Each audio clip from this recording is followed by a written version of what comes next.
Hey, good morning. This is Thomas from thomasyoungauthor.com, and today is Tuesday, July 28th, 2026, and it's 6 a.m. in the morning. In this morning update, I will talk some more about, the gang stalking and the wider complex around it. See, a couple of weeks ago, I went on a little walking excursion with a friend of mine here from the neighborhood, and when we went back with the train, at the train station, I ran into a guy who was sitting there, and he was under the influence, as you could see, and he had a rough night again. He probably did methamphetamine, and he was also gay. You could tell. And while I walked past him, at first he gave me sort of the horny look, because when you're high on methamphetamine, you get aroused pretty easily.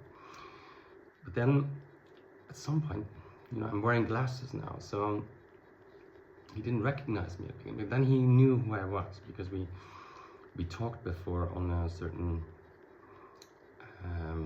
gay dating websites, but also I am talked a lot about the gatherings he attends, and I think he just came from a gathering like that, like a sex party, a piggy party, basically.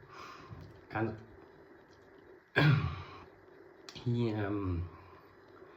and that's where he came from, probably. And he was amazed at seeing me. Okay, now I have to say that guy was never really nasty to me or anything personally, but I don't know him, but I kind of know who he is. And I wanted to talk to you a little bit about these kind of gatherings, about these kind of parties. Because, the train station is close to where these guys live, and I've been to that place like many, many years ago. And that was also like, how should I say, a very strange experience. I mean, I came there with a taxi in the middle of the night, and then I came to the house, and then I had sex with one of the guys, but the strange thing was, and they never really talked to me. There's no talking going on, and at some point I passed out and I fell asleep, and then I woke up, and there were all these old men there, like naked, sitting in front of me, and again, nobody was talking to me. So at some point I went home. I mean, it was a really strange experience. But these guys, they're probably like some kind of couple or something, I don't know. And they approached me throughout my life. I mean, one of the guys I knew even before I went to their house, like, what was it, 25 years ago or so. We went to some gay party here in the area, and then while we went home, he walked behind me, and then he was basically, he had a really bad attitude towards me. So, who do you think you are, and this and this and that kind of attitude. A lot of people here have that attitude towards me. And that was the first time I encountered him. Then I encountered him at the house, where he didn't speak with me. And that was shortly after, the guy who was my first boyfriend died. So I was in a really bad place back then. And later, I told you in other videos, he started, one of the guys started calling me, out of the blue. Oh, it seemed out of the blue, but always when I was in a state where I was not good, or where I was on substances and stuff like that. And the strange thing was that I always engaged in talking with him without ever asking who he was. And he always called me from a different phone number. And I think in the last conversation we had, I was in a psychiatric facility, I told you about. And then, first of all, how did he know who he was? Because these people are constantly informed about where I am, what I do, even from within those organizations. So he called me, and he was basically trying to convince me to, engage in prostitution and stuff like that. He did that before. So I wonder, why do these people always do that? And also, the gang stalking and stuff like that happened to me. I always thought it had to do with me not being willing to do stuff for them, you know, to either, because, you know, I'm from Germany originally. One guy tried me to convince me to smuggle drugs, or, you know, he engaged in prostitution. But I know these guys, and they host sex parties, and I know of a lot of people who go to their sex parties. I mean, I now encounter them on a daily basis, and they give me this look.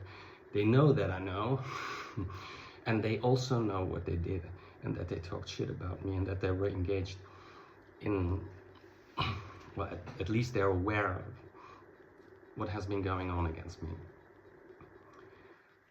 And I know guys like that. I've met many of these guys in my life. You know, there's a lot of talk in the media about this Jeffrey Epstein guy. And then they always do as if it is some bizarre thing far away, and, you know, only an elite thing and stuff like that. It is not. I mean, in the gay world, you encounter a lot of Jeffrey Epsteins, or wannabe Jeffrey Epstein. And these two guys are such people. And I know how they operate. They invite people to their sex parties, and most of them, it's just, you know, having sex, doing drugs, and that's it, and talk a lot about sex, and, you know, be only with boys, and, you know, that kind of stuff. So a lot of people have a favorable opinion of them, because that's how they present themselves to these people. But only a few people are aware of the dark stuff that goes on, and also the bullying and the harassment that they exposed me to, because these two are engaged in that. You know, and I think a lot of people knew it, or now realize that, or something, I don't know. But I can sense it, because I also encounter a lot of guys that are, you should say, not openly homosexual. And when they see me, they know who I am. So they must have seen pictures of me, and they are married and they have children. So when they see me, and these are also, you know, the people that walk away from me, or run away from me, or try to avoid me, they are scared. You know, and yesterday in the video, I talked about, you know, how the gossip works here, and how the gossip works in the gay world, and I talked about that one person and how he does it. And these two are also very good at it, because they have certain people they sell. So when they talk a lot about me, and so when they are with these people that basically only attend their sex parties, they will say all nice things about me, and they will throw in some, you know, some little nasty things, or some, you know, personal things or whatever. But they will give them the impression that they are nice to me, and that they have a favorable opinion of me, and they will say things like, okay, yeah, well, Thomas, we don't get why he doesn't want to come to our parties. You know, he's invited here, and at the same time, they are basically bullying me. That's how it goes. And I mean, they have also something to do with the people, I mean, that came here, inflicted burn wounds on my hands, threatened me and stuff like that. Because these two display the same behavior towards me, the same, you know, fucked up mind games they play with you and stuff like that. So yeah, and now I encounter these people, you know, on a daily basis, and I know they go to the parties, and they gave me this look. So they either look away as if they don't see me, or they, you know, they look like this, like, he's still alive, you know, like this and this and that. And I always wonder, why do they hate me so much, you know? But I know why, because when you meet them, all of them, even those two who are sex buddy, if you meet them face to face, you know, they're not very impressive people. You know, in fact, it's for some, not for all, but for some, you even feel sorry, because they are nobodies. and they feel inferior to me when they meet me, and you can tell. And, you know, and that's why they gang up on you. You see, the gay world, how it used to be, I mean, the gay world was always run by criminals. And I remember one in particular in Amsterdam, and he was always very friendly to me, and he liked me. And he was the kind of guy who would, like, touch other guys inappropriately, you know, and gave them drinks and stuff like that in return for that. But he would never, ever dare to do that with me, because he had respect for me, and he also acknowledged me. I mean, he knew, you know, I'm not the kind of guy you should do that kind of stuff with. But these criminals, because that's what they are of a different order. I mean, they feel inferior to you, so you have to go. And that's, you know, what's behind the stalking, and also their nasty behavior. Because imagine yourself for a minute doing nothing else basically in your life than host sex parties all your life. I mean, what kind of person do you need to be to live like a pig? I mean, I'm sorry. I mean, you have to be a nasty person, and you have to be nasty towards other people, because you know, a person who lives that kind of lifestyle permanently, you know, permanently feels threatened. You know, that's also why people like that, you know, believe in the gay identity and always believe in this victimhood, because they have to convince themselves that they're victims in order to live that lifestyle. Okay, enough for today. Thank you for listening.